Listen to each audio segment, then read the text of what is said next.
तो इस कहानी के शुरू में हम जेफ नाम के एक आदमी को अपनी बोट पे देखते हैं। वो और उसके साथ ही सांपों को पकड़कर उन्हें बेचने का बिजनेस करते थे और इस मर्तबा ये लोग सांपों को पकड़ने के लिए ऐसी खतरनाक जगह जा रहे थे जहाँ के बारे में माना जाता है कि वो जगह कर्स्ड है। वहाँ पर दुनिया का सबसे बड़ा सबसे खतरनाक क्रिम्सन एनाकोंडा रहता था, जो किसी भी चीज को बड़ी ही आसानी से अपना शिकार बना ले, यहाँ तक कि वो उसके अपने ही जैसे एनाकोंडा से क्यों ना हो। खैर, अब ये लोग अपनी मंजिल पर पहुंच जाते हैं और जेफ का कैप्टन साथी जेफ से ज्यादा पैसे मांगने की डिमांड करता है क्योंकि ये बहुत खतरनाक जगह थी। यहाँ वो और उसकी बोट सेफ नहीं थे। जेफ भी पैसे निकाल कर उसे दे देता है, लेकिन इस मर्तबा गलती से पैसे उससे नीचे गिर गए। जिन पैसों को जब कैप्टन उठाकर सीधा हुआ तो एकदम से जेफ ने उसके गले में अपना चाकू स्टैब करके उसे मार डाला। इसी चाकू से फिर जेफ ने उसका गला उतार कर नदी में फेंक दिया, ऐसे जैसे वो किसी के लिए चारा डाल रहा हो। ये चीज उसके बाकी साथी भी देख रहे थे। जेफ उन सबसे कहता है मुझे धोखेबाजों से नफरत है।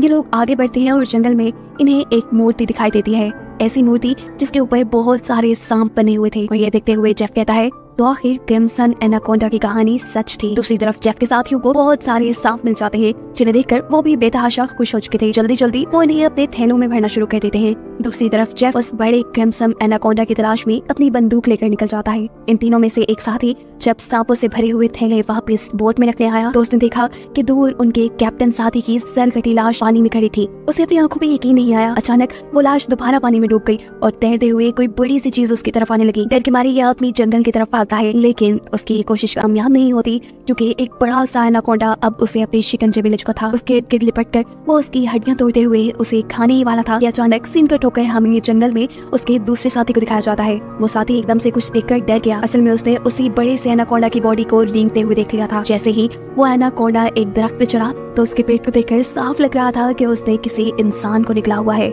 इससे पहले कि ये आदमी अपनी जान बचाकर भाग जाता, एकदम से उसके सामने उसकी साथी की लाश लटक जाती है, जिसके ऊपर अजीब सा लिक्विड लगा था, क्योंकि सांप ने अब वापिस उसे अपने मुंह से उगल दिया था। उस पहले वाले आदमी को फेंककर ये सांप अब इस आदमी को अपने शिकंजे में जकड़ लेता है। दरख्त के साथ लगाए वो इसकी हड्डियों को भी जकड़ कर तोड़ देता है और फिर उससे भी खाने लग जाता है। दूर खड़ा जेफ चुपचाप ये सारा नजारा देख रहा था और खुश हो रहा था। बजाय अपने साथियों को बचाने के वो तो ऐसे खड़ा था जैसे सब उसकी मर्जी के मुताबिक हो रहा हो। असल में वो इस एनाकोंडा को पकड़ना चाहता था, इसलिए वो अपनी शॉटगन से उसे बेहोश करने ही वाला था कि अचानक जंगल के सभी जानवर शोर मचाना शुरू कर देते हैं, जिनकी आवाज सुनते हुए ये एनाकोंडा यहाँ से भाग जाता है। सीन कट होकर दूसरी तरफ हम बेलियंग नाम के एक आदमी को देखते हैं। बेलियंग अपने साथियों के साथ एक सर्कस में काम करता है, लेकिन ये सर्कस बंद होने की वजह से वो सर्कस के मालिक से यहाँ के सभी आर्टिस्ट को खरीद लेता है, क्योंकि वो इन सभी आर्टिस्ट को अपने साथ थाईलैंड ले जाकर वहाँ अपनी एक नई सर्कस खोलना चाहता था। ये लोग भी नदी के रास्ते थाईलैंड जाने का प्लान करते हैं और जब ये लोग आधे रास्ते में थे तो तब इन्हें लकड़ी के कंटेनर से आगे का रास्ता बंद मिलता है। उनका कैप्टन चाहता था कि ये लोग अपना रास्ता बदल लें, लेकिन इस तरह इनको बहुत टाइम लग जाता थाईलैंड पहुंचने में। बेलियंग कैप्टन को धमकी देता है जो भी हो हमें वक्त पे थाईलैंड पहुंचना है, क्योंकि वहाँ पे हमारा शो है जिसके पैसे मैं एडवांस ले चुका हूँ। अगर हमने शो ना किया तो हम बर्बाद हो जाएंगे। जवाब में कैप्टन कहता है फिर तो मेरे पास एक ही रास्ता है कि हम उन सारी चीजों को डायनामाइट से उड़ा दें। बिना ये बात जाने कि उनके इस काम से उनके ऊपर कितना बड़ा खतरा आ सकता था, ये लोग बम से उन सारे कंटेनर्स को जला देते हैं। ऐसा करने से उनका रास्ता तो साफ हो गया, लेकिन देखते ही देखते बहुत सारे सांपों की बारिश उनकी शिप पे हो गई, क्योंकि उन सभी के सभी लकड़ी के कंटेनर्स में सांप भरे थे। डर के मारे ये लोग कहीं न कहीं छुपने की कोशिश करते हैं, जबकि बहुत से लोग बुरी तरह सांपों में घिर चुके थे। इनकी एक साथी लाइन यहाँ होशियारी दिखाती है और एक प्रेशर वाले पाइप के जरिए इन सभी सांपों को अपनी शिप से नीचे गिराने में कामयाब हो जाती है। लेकिन तभी अचानक बाथरूम की छत टूटने की वजह से बहुत सारे सांप बेलियंग के ऊपर गिर जाते हैं, जो कि बाथरूम के अंदर छुपा था। जिनसे बचने के लिए वो नदी में कूद जाता है और तैरते हुए किनारे तक पहुंचता है। लेकिन उसकी बुरी किस्मत यहाँ पर भी एक किंग कोबरा उसे काटने के लिए उसके सामने था। इससे पहले कि वो उसे डस लेता, यहाँ कोई आदमी उसके ऊपर पाँव रखते हुए उसे कुचल देता है। ये इंसान जेफ था जिसने बेलियंग की जान बचा ली थी, इसीलिए बेलियंग उसे अपनी शिप पे ले आता है। जेफ सबको बताता है कि वो एक वाइल्ड एक्सप्लोरर है और एक एक्सीडेंट की वजह से वो यहाँ जंगल में फंस गया। यहाँ अचानक इनका एक साथी कान पकड़कर जोर जोर से चिल्लाने लगा था। जेफ करीब जाकर उसका कान गौर से देखता है, फिर अपनी उंगली पे कट लगाते हुए वो इस लड़के के कान के पास ले जाता है और हम देखते हैं कि अचानक उसके कान में से एक सांप का बच्चा निकलकर जेफ के हाथ पे काट चुका था और उसके काटने से जेफ को कोई फर्क नहीं पड़ा। वो तो इस सांप को उठाकर पानी में फेंक देता है। ये सारी चीज यहाँ खड़ी लैंड नोटिस कर चुकी थी। मूवी के आगे बढ़ने से पहले चैनल को सब्सक्राइब करें। लैंड खुद भी एक स्नेक एक्सपर्ट थी। वो जानती थी कि एक सांप के जहर से इम्यून करने के लिए इंसान को बहुत सारा सांप का जहर अपने जिस्म में डालना पड़ता है, और ये चीज वो बेलियंग को भी बताती है और कहती है मुझे ये जेफ इंसान ठीक नहीं लग रहा। देखो कैसे उसे सांप ने काटा, लेकिन उसे कुछ भी नहीं हुआ। जबकि दूसरी तरफ जेफ इस बोट के कैप्टन से मिलता है। वो चाहता था कि कैप्टन अपनी बोट को उसके बताए नक्शे के मुताबिक एक जगह पे ले जाए, जिस जगह के बारे में सुनते ही ये कैप्टन बंदूक निकाल के जेफ के ऊपर तान देता है और कहता है, अगर दोबारा तुमने यहाँ जाने की बात की ना, मैं तुम्हें गोली मार दूंगा। क्या तुम ये बात नहीं जानते? वो जगह कर्स्ड है। यानी कैप्टन भी क्रिम्सन एनाकोंडा के बारे में जानता था। उसकी सारी बातें सुनकर जेफ फिलहाल के लिए तो यहाँ से चलना चाहता है, लेकिन हम देखते हैं कि उसके जाते ही यहाँ कैप्टन जो फिशिंग कर रहा था, उसकी फिशिंग रॉड अचानक कोई नीचे से जोर से खींचता है, जिसके खींचने पर कैप्टन खुद भी पानी में गिर गया। दरअसल ये जाल जेफ ने ही कैप्टन को पकड़ने के लिए लगाया था। वो कैप्टन को अपने जाल में फंसा चुका था, अपने उस जाल में जिस जाल में उसने एनाकोंडा को पकड़ना था, और कैप्टन एनाकोंडा के लिए चारे का काम कर रहा था। कैप्टन का गायब होना लैन को शक में डाल देता है। लैन जानती थी कि ये जेफ का ही काम होगा। वो जेफ से पूछती है कि कैप्टन कहाँ है, लेकिन जेफ उसकी बातों को ये कहकर डाल देता है कि ये जंगल है, यहाँ इंसानों का गायब होना आम सी बात है। एकदम से इन सब को पानी में हलचल सुनाई थी। ये लोग पूछते हैं ये आवाज कैसी है, और जेफ बताता है यहाँ कुछ बहुत बड़ा आने वाला है। दिखाया जाता है कि नदी की गहराई में बहुत बड़ा एनाकोंडा जेफ के लगाए जाल की तरफ बढ़ रहा था। जेफ का फिशिंग रॉड जोर से नीचे की तरफ खींचता है, जिसे जैसे ही वो फोल्ड करने लगा तो एनाकोंडा सिर्फ कुछ ही सेकंड के लिए इनके सामने आया। इतना बड़ा, इतना खौफनाक एनाकोंडा देखकर ये सभी डर गए। जेफ ने जो फिशिंग रॉड की रस्सी पकड़ी हुई थी, एनाकोंडा ने जोर लगाकर उसी रस्सी के जरिए जेफ को भी पानी के अंदर कर लिया। वो जेफ को कभी इधर तो कभी उधर भटक रहा था, लेकिन जेफ भी हार मानने वाला नहीं था। वो अपने आप को बचाने के लिए तैरते हुए इसी नदी में मौजूद एक छोटी शिप पे चला जाता है। फिशिंग रॉड भी उसने इसी शिप के साथ बांधी थी, और अब अपनी जान बचाने के लिए वो पानी में मौजूद इस एनाकोंडा के जिस्म पे एक नुकीली रॉड से हमला कर देता है। इस हमले ने एनाकोंडा को मारा तो नहीं था, लेकिन जख्मी करके उसे गुस्सा जरूर दिला दिया था, जिस गुस्से में एनाकोंडा जेफ की इस छोटी सी बोट को उठाकर नदी के किनारे ले जाता है, और एक ही सेकंड बाद अपनी पूरी तेजी दिखाते हुए जेफ को इस बोट के साथ साथ अपने अंदर जकड़ लेता है। दूर खड़े बेलियांग के सारे सर्कस के साथ ही ये नजारा दिख रहे थे। उन्हें लगा कि अब तो बस जेफ मर गया, लेकिन अगले ही पल जेफ तैरता हुआ उनके जहाज में आ चुका था। ये सब उसे देखकर हैरान थे, जबकि जेफ अब पानी के अंदर एनाकोंडा को ढूंढ रहा था। वो नहीं जानता था कि एनाकोंडा अब उसी के पीछे उसी की शिप की छत पे है, जो अगले ही पल इन सबके सामने कैप्टन की बॉडी को अपने अंदर से उगल देता है। एनाकोंडा ने जिन लोगों के सामने उस आदमी की लाश निकाली थी, वो डर के यहाँ से भागते हुए एक बाथरूम के अंदर छुप जाते हैं, और एनाकोंडा तेजी से उनके पीछे उन्हें मारने के लिए बढ़ता है। ये लोग दरवाजा बंद करके मुश्किल से एनाकोंडा को अपने ठिकाने से रोकते हैं, और बाहर की तरफ से जेफ एक नुकीले हथियार से एक और मर्तबा एनाकोंडा के ऊपर हमला कर देता है, जिसकी वजह से गुस्से में एनाकोंडा जेफ की तरफ बढ़ जाता है। एनाकोंडा के हमले से बचने के लिए जेफ एक मिनट के लिए उसकी नजरों से गायब हो जाता है, जिसको ढूंढने के लिए एनाकोंडा शिप के अंदर घुस जाता है, जहाँ के कंपार्टमेंट में बेलियांग और उसके एक साथ ही सांस रोक के छुपे हुए थे। एनाकोंडा उन्हें देख नहीं पाता, और उनके कंट्रोल रूम में बंदूक लिए छुपी हुई थी, जो उस बड़े से एनाकोंडा को खिड़की से अपने रूम के बाहर से गुजरता हुआ दिखती है। जबकि एनाकोंडा ऊपर छत की तरफ से होता हुआ नीचे वॉशरूम की खिड़की से इनके बाकी दोनों साथियों के ऊपर हमला कर देता है। वो बच्चा अपनी जान बचाने के लिए लैन के पास आ जाता है, जिसको पकड़ने के लिए एनाकोंडा भी उसके पीछे था। लैन इस बच्चे को बचाने के लिए यहाँ से भाग निकलती है, और इस सारी भगदड़ में यहाँ पर बहुत सारा केरोसिन ऑयल गिर जाता है। एनाकोंडा भी गुस्से में जब खिड़की से बाहर इनके ऊपर हमला करने वाला था, तब पीछे से दूसरा साथी एक खड़ा इस एनाकोंडा के मुंह में फंसा चुका था।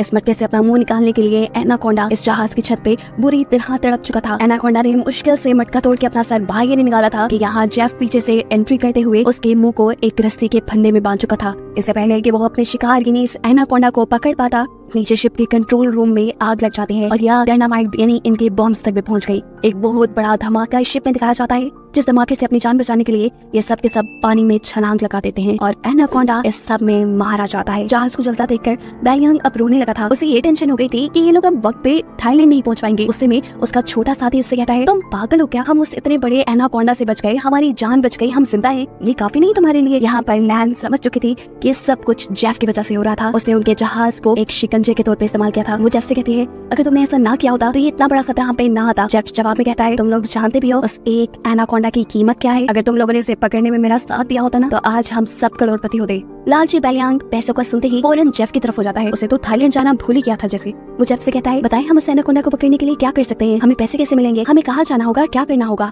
उनकी ये बातें सुनने के बाद जेफ अपना मैप निकालता है, उन्हें दिखाता है और कहता है कि अगर तुम मेरी मदद करोगे तो इस मैप के जरिए मैं तुम्हें 2 दिन के अंदर अंदर थाईलैंड पहुंचा दूंगा। बेलियांग के तो दोनों मतलब पूरे हो रहे थे। वो तो उसके साथ जाने को तैयार था, लेकिन बेलियांग के बाकी साथियों को जेफ के ऊपर एतबार नहीं था। यहाँ बेलियांग की एक साथी की तबीयत भी खराब थी, क्योंकि उसे बहुत ही खतरनाक कीड़े ने काट लिया था। इसके जहर से वो मर भी सकती थी। ये देखकर जेफ उसे कहता है, मेरे पास एक ऐसी दवाई है जिसके जरिए इस लड़की का इलाज हो सकता है, लेकिन वो दवाई मेरी बोट तक है। अगर तुम इसका इलाज करना चाहते हो तो तुम्हें मुझे मेरी शिप तक पहुंचाना होगा। ना चाहते हुए भी ये लोग अब जेफ की मदद करने को तैयार हो जाते हैं। बोट तो अब इनके पास भी नहीं रही थी, पैदल ही ये लोग आगे बढ़ रहे थे। आगे आगे जाते हुए जेफ इन्हें कहता है यहाँ का पानी मत पी लेना, यहाँ के पानी में ऐसे कीड़े हैं जो इंसान के अंदर चले जाते हैं, उसके अंदर ऐसी प्यास लगा देते हैं या फिर वो इस पानी के अंदर ही अपने आप को डुबा कर मार देता है। रात हो जाती है, ये लोग एक गार के अंदर स्टे करते हैं जहाँ इन लोगों ने आग जलाई हुई थी और जेफ साइड पे बैठा अपनी मैप पे बने हुए एनाकोंडा को देख रहा था। एकदम से सीन्स फ्लैशबैक में जाते हैं और दिखाया जाता है कि कैसे उस क्रिम्सन एनाकोंडा का सामना जेफ से हो भी गया था। वो एनाकोंडा जेफ को मारने वाला था, लेकिन जेफ ने उस टाइम होशियारी दिखाई और अपने आप को उस लकड़ी के कंटेनर्स में बंद करते हुए एनाकोंडा की नजर से बच गया। जिसके बाद ये लोग आए, इन लोगों के डायनामाइट ने वहाँ के कंटेनर्स तोड़ दिए जिसमें से जेफ बाहर निकल कर इनके साथ मिल गया। सीन्स दोबारा प्रेजेंट पे शिफ्ट होते हैं जहाँ पर जेफ उस मैप को देख रहा था। बेलियांग उसके पास आता है और उसे कहता है तुम इसी एनाकोंडा को पकड़ना चाहते हो ना? जेफ कहता है हाँ, ये एक म्यूटेटेड एनाकोंडा है, एक ऐसा एनाकोंडा। मूवी के आगे बढ़ने से पहले चैनल को सब्सक्राइब करें जिसे तुम एनाकोंडा का राजा भी कह सकते हो। इसने दुनिया के बड़े बड़े शिकार किए हैं, यहाँ तक कि उसने अपने जैसे बड़े बड़े एनाकोंडास को भी खा लिया। और अगर इसे हम पकड़ने में कामयाब हो जाते हैं तो हमारी 7 पुश्तों को भी काम करने की जरूरत नहीं पड़ेगी। लालच में बेलियांग कहता है मैं आपकी मदद करने को तैयार हूँ। रात में ये सभी लोग सो रहे थे, तभी अचानक बेलियांग के एक साथी की आंख खुलती है। वो देखता है कि इन सबको चारों तरफ से बड़े बड़े एनाकोंडास ने घेरा हुआ था। अचानक उसकी आंख खुली और हमें पता चला कि ये सब उसका ख्वाब था। उनके आसपास कोई भी एनाकोंडा नहीं था। वो देखता है कि उसका भाई भी यहाँ नहीं है। घबराकर वो इस गार से बाहर आया तो उसने देखा कि उसका भाई बुरी तरह अपने आप को नदी के अंदर डुबा रहा था।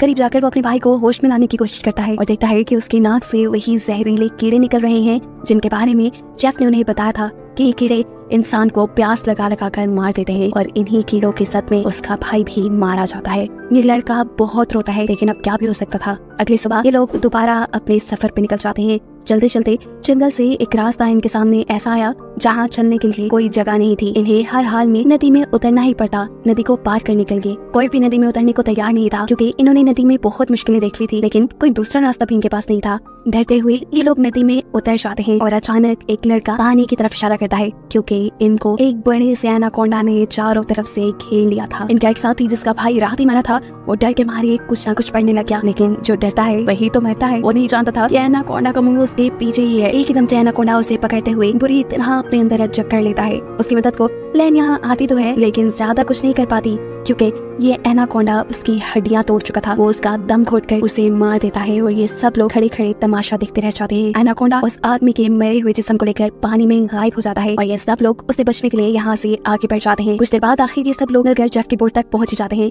जहाँ जाते ही बातें के मुताबिक जेफ इन लोगों को वो दवाई दे देता है जिससे बेलियांग के साथी अपना इलाज कर सकती थी। ये लोग थाईलैंड की जमीन के बहुत करीब थे। उनका एक साथी कहता है चलो जल्दी जल्दी यहाँ से चल पड़ते हैं, लेकिन जेफ इन सबसे कहता है ऐसे नहीं, मैं तुम सब लोगों को वादे के मुताबिक सही सलामत यहाँ ले आया हूँ, लेकिन अब तुम लोगों को भी अपना वादा पूरा करना होगा, तुम्हें मेरी मदद करनी होगी। वो छोटा बच्चा जेफ से कहता है अगर तो तुम्हारी ये मदद उस एनाकोंडा से जुड़ी है तो बस फिर भूल जाओ, हम तुम्हारी कोई मदद नहीं करने वाले। उनकी बातें सुनते ही जेफ यहाँ बंदूक निकाल चुका था और बेलियांग भी अपना चाकू इन सबको दिखाने लगा था क्योंकि वो भी तो अब जेफ का साथी बन गया है। वो इन सबसे कहता है चलो जल्दी करो, जो जेफ कह रहा है वैसा ही करो। लैन कहती है तुम सब लोग पागल तो नहीं हो रहे, उस इतने बड़े एनाकोंडा को पकड़ना नामुमकिन है। जेफ कहता है हाँ ठीक कह रही हो, लेकिन पूरी तरह नहीं, उस एनाकोंडा को खाते हुए पकड़ा जा सकता है। ये कहते ही बेलियांग और जेफ दोनों अपने दो साथियों को रस्सी से पकड़कर अपने जाल के ऊपर बांध देते हैं क्रिम्सन एनाकोंडा के चारे के तौर पर। रोता हुआ वो बच्चा बेलियांग से कहता है तुम ऐसा क्यों कर रहे हो, अगर हम लोग मर गए तो सोचो तुम्हारी सर्कस में कौन परफॉर्म करेगा। उसके बाद सुन के पागलों की तरह बेलियांग हंसने लगा और उसने कहा तुम्हें क्या लगा मैं तुम्हें सर्कस के लिए थाईलैंड लेके जा रहा हूँ? अरे पागलों, मैं तो तुम्हें वहाँ लेके जा रहा था ताकि तुम्हारे ऑर्गन्स बेच के मैं बहुत सारा पैसा कमा सकूं, लेकिन अब देखो मैंने अपना प्लान चेंज कर दिया। अब मैं जेफ के साथ मिल गया हूँ क्योंकि मैं जानता हूँ कि तुम्हारे से भी ज्यादा पैसे मुझे ये एनाकोंडा दे सकता है। यहाँ दूसरी तरफ क्रिम्सन एनाकोंडा के लिए ट्रैप लगाते हुए जेफ ने उन दोनों लड़कियों को भी दरख्त से बांध दिया था, जिसके बाद वो अब एक लड़की से बदतमीजी भी करने लगा था। ये लड़की भी चालाक थी, वो उसे रोकती नहीं बल्कि उसी को अपने जाल में फंसाकर उसकी पॉकेट से उसकी गन निकाल लेती है, जिससे पीछे मुड़कर जैसे ही वो जेफ को शूट करती है तो उसकी बुरी किस्मत कि ये गोली चली ही नहीं और अब वो खुद आ गई जेफ के कब्जे में। इससे पहले कि जेफ उसे मार देता या उसकी दूसरी साथी यानी लैन पीछे से आकर जेफ को स्टैब कर देती है अपनी नाइफ से। जेफ अपने बाजू से लैन को दूर गिरा देता है। दूसरी तरफ मौका देखते हुए दूसरी साथी जेफ के हाथ से गन लेने में लग जाती है। यहाँ लैन भी कमजोर हुए बगैर जेफ के ऊपर चढ़कर उसका गला घोटने की कोशिश करती है और इसी छीना झपटी में वहाँ गोली भी चल जाती है। सीन कट होकर हम उन दोनों लोगों को देखते हैं जिन्हें जेफ ने एनाकोंडा के शिकार के तौर पर रखा था, जिनके पास अब बड़ा सा एनाकोंडा उन्हें खाने के लिए आ रहा था और दूर खड़ा बेलियांग ये सारा तमाशा अपनी आंखों से दिख रहा था। बेलियांग उनकी जाल की रस्सी पकड़े हुए था, लेकिन वो ये बात नहीं जानता था जहाँ वो दूसरों की मौत का तमाशा देख रहा है वहीं पीछे उसकी भी मौत खड़ी है। एक और बड़ा सा एनाकोंडा उसके ऊपर भी आंख जमाए बैठा है और इससे पहले कि बेलियांग को इस बात की खबर होती वो एनाकोंडा एकदम से उसके सर के ऊपर वार करके उसे यहाँ से उठाकर ले जाता है। ऐसे उसे हाथ में पकड़ी हुई रस्सी भी उससे छूट जाती है। उन दोनों लोगों का जाल ऊपर चला जाता है। ऐसे एनाकोंडा और उनके दरमियान में फासला आने से उन दोनों की जान बच जाती है। यहाँ जेफ उससे में उस लड़की को मारने की कोशिश करता है, लेकिन इस मर्तबा भी लैन बहादुरी दिखाती है और पीछे से एक बड़े से लकड़ी के टुकड़े को जेफ के सर पे मारते हुए उसे बेहोश कर देती है। जेफ के बेहोश होते ही ये दोनों भागते हुए अपने दोनों साथियों के पास आते हैं। उन्हें जाल से निकालकर वो उन्हें भी आजाद कर चुके थे, लेकिन उनकी बुरी किस्मत में जेफ को होश आ गया था। इसे देखते ही ये लोग बुरी तरह डर गए, लेकिन यहाँ इनकी किस्मत ने इनका साथ दिया। एक बड़ा सा एनाकोंडा आकर जेफ को यहाँ से ले गया। ये सभी लोग अपनी जान बचाकर जेफ की बोट की तरफ बढ़ जाते हैं ताकि उसमें बैठ के ये लोग यहाँ से निकल पाए, लेकिन लैन के साथी की हालत खराब हो चुकी थी क्योंकि उसे जेफ की बंदूक की गोली लग गई थी और वो यहीं पर इन लोगों की आंखों के सामने दम तोड़ देती है। बाकी बचे हुए लोग जल्दी से बोट पे आके उसे स्टार्ट करने की कोशिश करते हैं, लेकिन ये बोट खराब थी। अचानक इनके एक साथी को पीछे से एक गोली लगती है। वो साथी अपनी गर्दन से वो गोली निकाल कर देखता है कि ये शॉटगन थी, यानी बेहोश करने वाली गोली, जिससे किसी ने उसे बेहोश कर दिया था। बेहोश करने वाला और कोई नहीं बल्कि जेफ ही था। यानी इस एनाकोंडा के हमले से भी वो बच गया था और अभी भी वो जिंदा था क्योंकि उसने एनाकोंडा का सर काटकर उसे मार डाला था। जेफ यहाँ एक और मर्तबा इन तीनों को बांधकर क्रिम्सन एनाकोंडा के चारे के तौर पे खड़ा कर देता है और इनके चारों तरफ तेज धार वाली लोहे की तार बांध देता है, जिसके बाद वो इनके जाल की रस्सी को पकड़कर यहाँ से दूर खड़ा हो गया। देखते ही देखते बहुत सारे एनाकोंडा इन तीनों के ऊपर हमला करने के लिए पहुंच गए। इन तीनों को लगा बस अब तो इनकी मौत है, अब ये जिंदा नहीं बच पाएंगे। पर यहाँ किस्मत एक और मर्तबा इनका साथ देती है और सभी के सभी एनाकोंडा किसी को देखकर यहाँ से चले जाते हैं। उन्होंने असल में यहाँ एक बहुत बड़ा सा एनाकोंडा देख लिया था, जिससे डरकर वो यहाँ से चले गए। अब ये एनाकोंडा अपना बड़ा सा मुंह खोले इन्हें खाने के लिए तैयार था। इससे पहले कि वो इनके ऊपर हमला करता, कोई उसके ऊपर ही हमला कर चुका है और यही तो है क्रिम्सन एनाकोंडा द किंग, जिसकी तलाश में जेफ था। इसका साइज बाकी एनाकोंडास के मुकाबले 10 गुना बड़ा था। ये क्रिम्सन एनाकोंडा आहिस्ता आहिस्ता इन तीनों को अपने शिकंजे में जकड़ लेता है और इन तीनों को खाने वाला होता है कि अचानक जेफ रस्सी छोड़कर मूवी के आगे बढ़ने से पहले चैनल को सब्सक्राइब करें। उसे अपने जाल में पकड़ लेता है। अपने आप को छुड़ाने के लिए क्रिम्सन एनाकोंडा तड़प जाता है। वो इधर उधर घूमता है, लेकिन फिर जब आजाद नहीं हो पाता तो अपने दांतों में इस जाल को फंसाकर वो इसे फाड़ कर एक तरफ से यहाँ से निकल जाता है। अपनी जान बचाने के लिए ये क्रिम्सन एनाकोंडा जंगल की तरफ भाग गया। जेफ ने बहुत कोशिश की उसे अपने जाल में दोबारा फंसाने की, लेकिन वो कामयाब ना हो सका। इस सारी कोशिशों में जेफ बेवकूफ ने अपने आप को ही एक दरख्त के अंदर फंसा लिया था। इससे पहले कि वो यहाँ से निकल पाता, क्रिम्सन एनाकोंडा उसको इस दरख्त के साथ ही लपेट लेता है। इस एनाकोंडा को देखकर यहाँ खड़े हुए ये लोग भी बुरी तरह डर जाते हैं। अपनी जान बचाने के लिए ये लोग कुछ भी नहीं कर पा रहे थे, लेकिन तभी छोटा होशियार बच्चा अपना दिमाग चलाता है और अपने दांतों से ये रस्सी तोड़ने में लग जाता है। कहीं ना कहीं उसे उम्मीद थी कि वो बच जाएगा। उसने अपने दांतों से इस रस्सी को तोड़ने में इतना जोर लगाया कि उसके मुंह से खून निकलने लगा। यहाँ एक मर्तबा तो जेफ उस क्रिम्सन एनाकोंडा के शिकंजे से निकलने में कामयाब हो ही गया था। इससे पहले कि वो यहाँ से भाग जाता, क्रिम्सन एनाकोंडा अपनी दुम से उसको फंसाते हुए उसे अपने करीब करता है और फिर उसे अपने शिकंजे में जकड़ लेता है। उसकी गर्दन पे अपना मुंह रखते हुए उसने अपने शिकंजा इतना टाइट कर लिया कि जेफ की हड्डियां टूटने लगी, जिसके बाद इस एनाकोंडा ने जेफ को भी अपने अंदर निकल लिया। यहाँ ये तीनों भी उस रस्सी को तोड़कर आजाद होने में कामयाब हो गए थे। जेफ को मारने के बाद वो क्रिम्सन एनाकोंडा इन्हें मारने के लिए इनकी तरफ बढ़ जाता है। ये लोग एक लकड़ी के कंटेनर के पास पहुंच जाते हैं। वो बच्चा अपनी जान बचाने के लिए इस कंटेनर के अंदर चला जाता है और एनाकोंडा उसे देख चुका है। एनाकोंडा अब उसके पीछे पीछे इसी कंटेनर में जा रहा है, लेकिन कंटेनर की दूसरी तरफ दरवाजा बिल्कुल बंद है। बच्चा तेजी से इस दरवाजे को तोड़ने की कोशिश कर रहा है। वक्त गुजरता जा रहा है, एनाकोंडा तेजी से उसकी तरफ बढ़ रहा है। इससे पहले कि एनाकोंडा इस बच्चे को निकल लेता, वक्त रहते ही उसके साथ ही बाहर की तरफ से इस कंटेनर का दरवाजा खोलने में कामयाब हो जाते हैं और ये बच्चा बच के यहाँ से निकल जाता है। ये लोग भागते हुए आगे बढ़ते हैं। इन्हें ये भी मालूम था ये लोग बच नहीं पाएंगे, लेकिन यहाँ किस्मत इनका साथ देती है। इन्हें नहीं मालूम था कि जंगल के उस हिस्से में थे जहाँ पर जेफ ने तेज धार वाली वायर लगाई थी, जिस वायर से टकराते हुए इस एनाकोंडा का सर कट जाता है। पीछे मुड़ के ये लोग उस एनाकोंडा को देखते हैं और इन्हें यकीन नहीं आता कि इनकी जान बच चुकी थी। इनके लिहाज से वो एनाकोंडा मर चुका था। ये लोग खुश थे, लेकिन अब और खतरा ये मोल नहीं ले सकते थे। अपनी जान को खतरे में नहीं डाल सकते थे। ये जानते थे कि यहाँ पर बहुत से और भी एनाकोंडा है। जल्द से जल्द ये लोग यहाँ से अपनी जान बचाकर निकल जाते हैं और कहानी के आखिरी सीन में हमें दिखाया जाता है कि असल में वो क्रिम्सन एनाकोंडा मरा नहीं, बल्कि जैसा जेफ ने पहले बताया था वो एक म्यूटेटेड एनाकोंडा था। उसने अपने कटे हुए सर को रीजनरेट कर लिया था, यानी दोबारा से बना लिया था और अब वो एक और मर्तबा जिंदा हो गया है, जिसे दिखाते हुए ये कहानी यही खत्म हो जाती है। मूवी पसंद आई तो लाइक करे, कमेंट करे, चैनल को सब्सक्राइब करना ना भूले।